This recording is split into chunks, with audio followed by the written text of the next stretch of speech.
Socrates, the ancient Greek philosopher, widely considered to be the godfather of Stoicism, said that no man has the right to be an amateur in the matter of physical training, and that it is a shame for a man to grow old without seeing the beauty and strength of which his body is capable. Imagining myself as an old man looking back on my life, regretting not getting in the gym and training harder and more, is an excellent motivator for me to get in the gym. Everyone should want to be in shape, right? Like, I know I've always wanted to be in shape, but I never developed the discipline that it takes to actually accomplish that. By adopting and learning about the Stoic philosophy, I feel like I have really come to understand the value of discipline and discipline versus motivation, how relying on motivation by itself is not a good idea. Basically, motivation is fleeting and inconsistent without discipline, but with discipline, relying on discipline and becoming more disciplined will allow us motivation. It comes with the discipline. I feel like in these last few weeks of going to the gym consistently, regardless of whether or not I feel like it, I've gotten a lot of motivation. I feel like I'm picking up some momentum in doing that. I feel through adopting a stoic mindset, it has really helped me figure out the why. My why. Why do I want to go to the gym? Do I want to go to the gym so that I look good? I mean, yeah, who doesn't? But that wasn't a good enough reason for me to stick with it. Do I want to be physically stronger? Yeah, sure, I do. But that by itself wasn't a good enough of a reason for me to stick to it. But realizing that doing that is an excellent exercise in building discipline and building character through discipline is a great reason. I feel like it's the first time in my life where I know that I am going to be able to stick to it, because that's the whole point. The point is an exercise of stick-to-itiveness. Do you go to the gym? Why do you go to the gym? Is it to look good? Is it to be healthy? Is it to be more disciplined? Let me know down in the comments. I am curious about others. And this channel is all about personal development. So what a great way to develop personally for self-improvement. What a great way to develop discipline, by consistently doing something hard, by doing hard work day in and day out. After the why comes the how. We're talking about physical strength here. We're talking about muscle building. And how do we improve in that way? Well, it's the same. It's applicable across the board. Anything you want to get better at in life, you got to start with the fundamentals. And testosterone and human growth hormone are both fundamental in strength training and muscle building. How do we get more testosterone and human growth hormone? Well, we talked about how we can get more testosterone from our diet by avoiding certain foods and eating certain foods. But the best way to get testosterone is you inject it in between your toes. Just kidding. That is cheating, right? Nobody wants to do that. And if there weren't negative health side effects, we probably would all do that. Anybody who wanted to build muscle would probably just go ahead and inject some steroids. But until somebody shows us that there are no long-term health side effects, like reducing your body's natural ability to be able to produce testosterone on its own, we're not going to want to do that. We're going to want to figure out how to increase our testosterone naturally. And testosterone and human growth hormone are fundamental, right? So how do we get more testosterone and more human growth hormone? Well, anytime you exercise a muscle, it stimulates the production of both testosterone and human growth hormone. There is a correlation between the size of the muscle and how much testosterone and human growth hormone you get.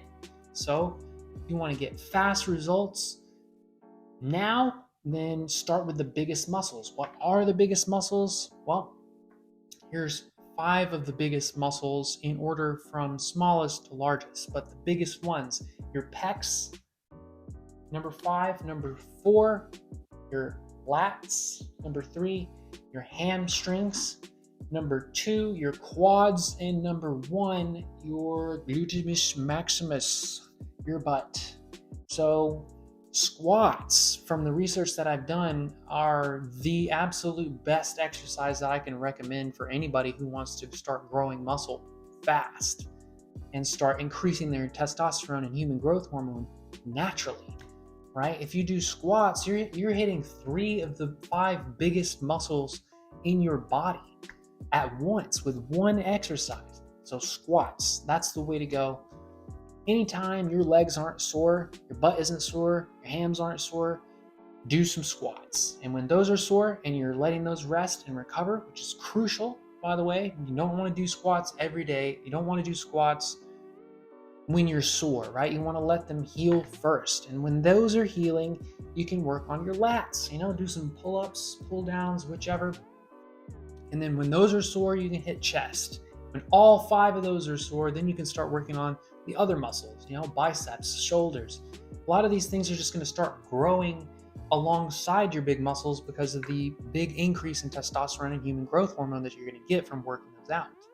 Another great tip that I can offer you is when you are working these muscles out, or any muscles, you want to go to failure over and over and over again. A lot of people, like myself in the past, have picked a number, picked a weight, picked a number, picked a number of reps and a number of sets to do those reps, 25-pound bicep curls 10 times, 3 different times. That is not as efficient, not as optimal as just going to failure over and over again. You don't even have to count. You just pick the heaviest weight that you can lift and lift it over and over and over again until you physically cannot do that. The research shows that this is the method that's going to provide you the most muscle recruitment, which is going to tear your muscles the most, which results in the most growth the quickest. So doing that is going to be the best way for you to grow muscles the fastest. If you are not sore in the following few days after doing the exercise, it is probably because you didn't exercise hard enough. You didn't do enough failure sets. You didn't pick a heavy enough weight. You didn't rip your muscles and break them down enough, right? That soreness is what you're looking for. And it's like it's a sign for you to stop and start. After you exercise a muscle, if you're sore, good to go. You did it. You exercised hard enough to break those muscles down.